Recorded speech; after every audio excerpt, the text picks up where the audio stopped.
All right, here we go. Power rankings! Woo! Like they just utterly destroyed. I'm really losing it. You know, what can you do? The season's not over yet. What's up, everybody? It's Reinforced back with another week of power rankings here on the Overwatch League YouTube channel. We had an exciting amount of games this past week with a lot of Genji play. Yeah, I know there's a lot of Genji fans over there, so I hope you guys enjoyed the games. I had a lot of fun watching all of these teams battling it out with some new, fresh strategies, and less Ashe and Tracer, but still, you know, prevalent. We're seeing a various amount of strategy, so very fun week behind us, but we're now moving into the Summer Showdown after our seeding games have been concluded. So we have the brackets ready, and I'm not quite unveiling my yet, you know, that's coming up, but I got my power rankings for you, and you can sort of assess the team's strength moving into the Summer Showdown yourself, because some teams have a pretty high seed, but they don't deserve to be that high up. we won't talk about that, can't talk crash about teams. We don't do that here. Let's talk about power rankings. And the APAC region, I think the APAC region is actually pretty straightforward. So here's my top 5 for the APAC region. At number 5, we got the London Spitfire. Oh my god. They have surpassed expectations, and the London Spitfire fans have been in my mentions for months now and been so ready to see their team really flourish. And at this point, I'm willing to accept that they are looking really good with Glister and Bernard manning the ship, and they rotate in a bunch of different players, which we haven't really seen since Seoul Dynasty last year, where coach KGG really rotated things around for the Seoul Dynasty and played with multiple players. So now we're seeing that with the London Spitfire, and it's really interesting to see. So happy for you London Spitfire fans. Things are paying dividends, and you're now in a good position with the Summer Showdown to actually be a bit of an upset team. So we'll see how that goes at number 5. Number 4, we got the Seoul Dynasty, and they go up and they go down. But look, we're going into the Summer Showdown, and I do think that this is a solid team. They have to find the consistency, and they have to find the right compositions. Prophet still is a fantastic player, and he's shown that repeatedly in the past few games, but the rest of the team really need to find their ground. They played Michelle this past week, which I really like to see, and it's what I would like to see this next week, okay? If you're playing the Orisa Sima compositions, yeah, you can play Marvel on that off tank. But overall, I want to see Gesture and Michelle. I'd even be happy with Marvel and Michelle as the tank duo for the Seoul Dynasty. But maybe they'll rotate in Illicit for his Genji in the Summer Showdown. That depends on what compositions they want to play. But Prophet is, of course, a mainstay in this lineup. So looking forward to see what they can bring. At number 3, the New York Excelsior, and they've also been a bit shaky as of recent, but the addition of Haksal has at least improved this team somewhat, and they've solidified this number 3 position because Hangzhou Spark has been pretty disappointing, and the Seoul Dynasty has struggled to find consistency. So at number 3, we got the New York Excelsior, and they are a strong team. Looking forward to see what they can do in the Summer Showdown. I think they disappointed a little bit in the May Melee, so I hope for a stronger performance in elimination matches from the New York Excelsior. Number 2, the Guangzhou Charge, and I don't think this surprises anyone at this point. I think this is a strong team, and the results are there to back them up. Looking forward to see if they can bring in perhaps Eileen to play a bit of a Genji and rely on Happy Widow. I mean, that's my favorite go-to composition, as you can tell so far from this past week, which we saw like Paris Eternal rock with Sparkle and Soon and Xe. So looking forward to see what the Guangzhou Charge are going to play, but I think they have tons of potential in the Summer Showdown, and they might make it quite far. Number 1, Shanghai Dragons. Do we have to talk about that still? Like, do we still have to talk about Shanghai? I mean, they just destroyed their opponents this past week. Like, they just utterly destroyed. Like, it was unbelievable. So, Shanghai Dragons, clear number 1, clear favorite. Best team in APAC. Are the best team in the world? I mean, Wolf and Sideshow have various opinions on that, so we'll see. Gotta drink my coffee.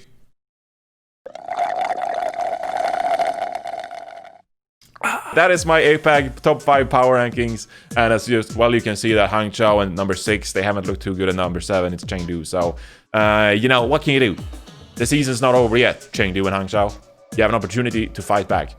Anyway, let's move on to my top 5 on the NA side. And this side is so chaotic, like, especially because we went from a hero pool that allowed a lot of Tracer and Ashe, and now we're seeing teams flourish with the Genji composition and the Widow to sort of like brawl, but at the same time make space for the Widow.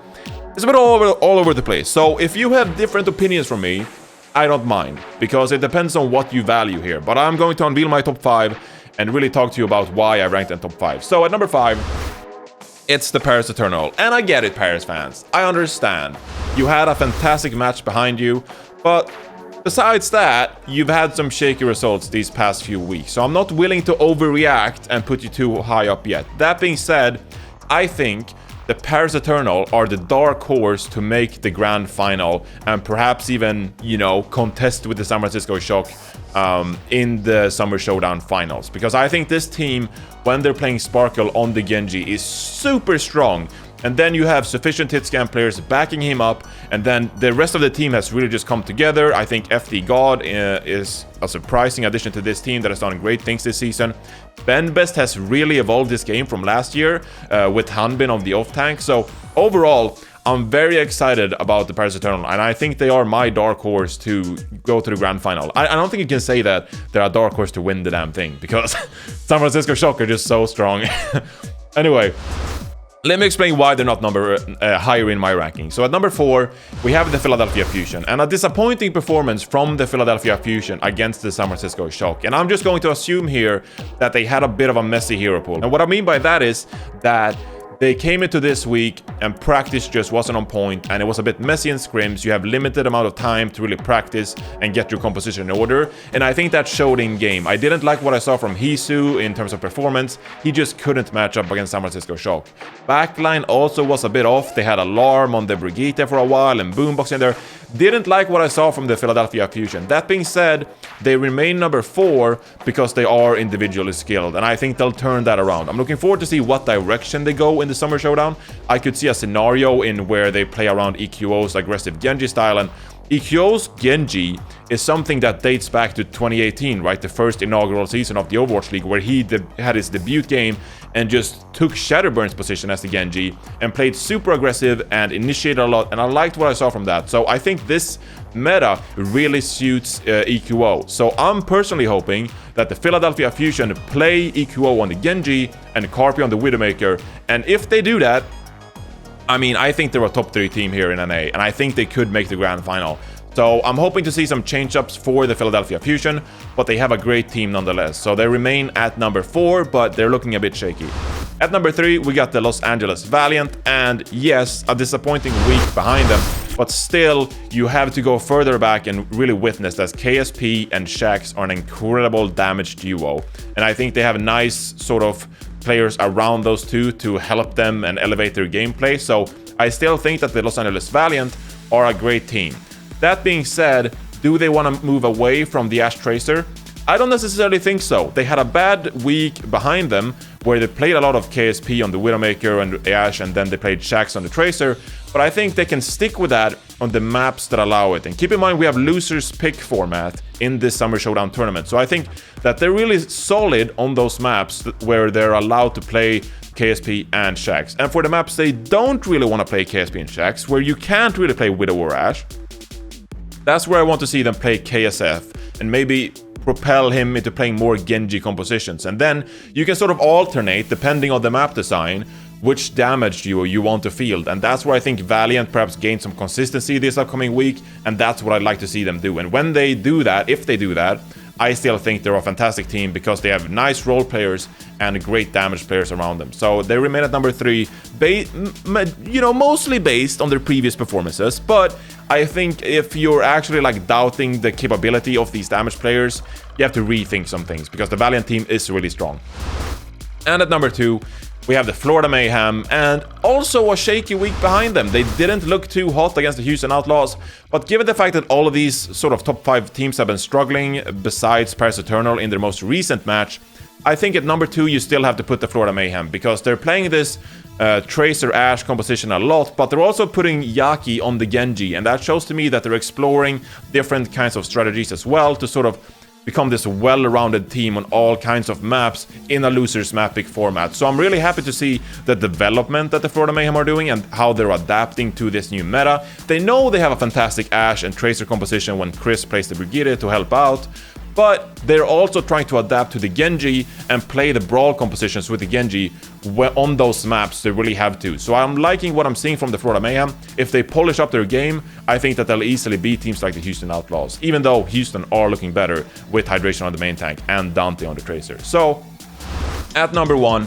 We have the San Francisco Shock, and a dominant performance from them against the Philadelphia Fusion.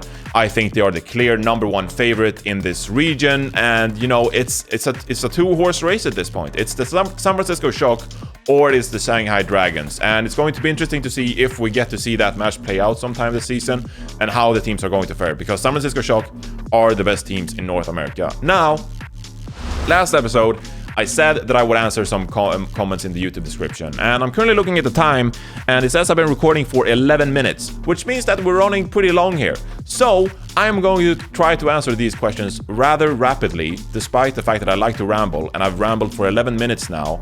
And yeah, let's go into the questions. So our first question comes from Will Kesting.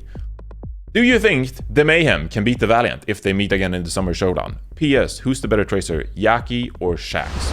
I'm gonna go with Shax on that one, and I promise to be fast, so here we go. Do you think the Mayhem can beat the Valiant if they meet again in the Summer Showdown? Yes, I do think they can, because I think that when the Valiant beat the Mayhem, I think that was a hero pool that really suited the LA Valiant. They played a lot of Tracer and Ash, and I think there were some heroes removed, like the Brigitte, that sort of prevented the Florida Mayhem from playing their most optimal game. And I think especially with no hero pools and the buffs we've seen to Genji, I think those buffs lend themselves to Florida Mayhem slightly better.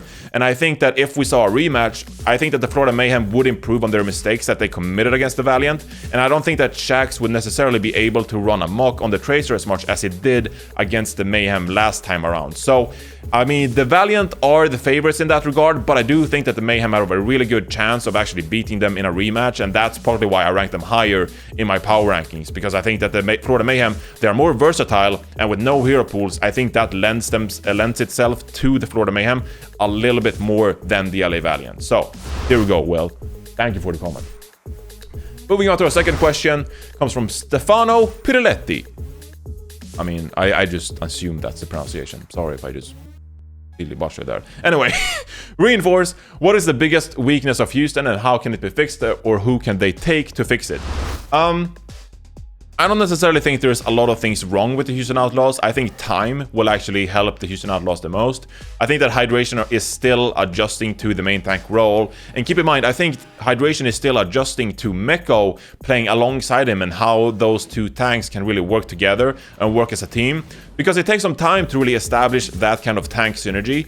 So I think the Houston Outlaws, they have shown, and Houston Outlaws fans, I think you'll agree with me, that you're seeing a lot of improvements from the Outlaws. So if they can just continue to improve over time, I think the time will help this team a lot moving forward. I liked what I saw from them this past weekend against the Florida Mayhem, because they played a lot of different compositions. We saw Blase in and play some Genji, and then we saw Dante on the Echo, on the Tracer, and it seemed like they had a pretty good understanding of what compositions they wanted to play on what maps, and it really showed that they thought through what they're trying to do, and as such you can see the confidence in their play and confidence in what they were doing was increasing because of that. So the coaching here, it looks really good on paper, and I like what I'm seeing from the Outlaws. I think they're improving over time.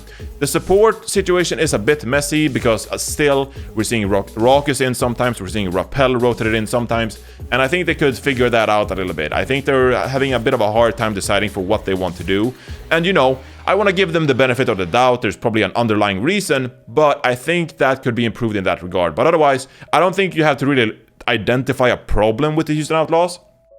I think they are looking pretty good and they are improving. So I would just be comfortable knowing that the Outlaws are improving. So fans, just be comfortable, you know, look forward to the future and see what comes of it. Don't worry too much about what Houston are doing wrong as a team, because I think that they're on track to be better moving forward. You know, if you disagree, feel free to let me know in the comments.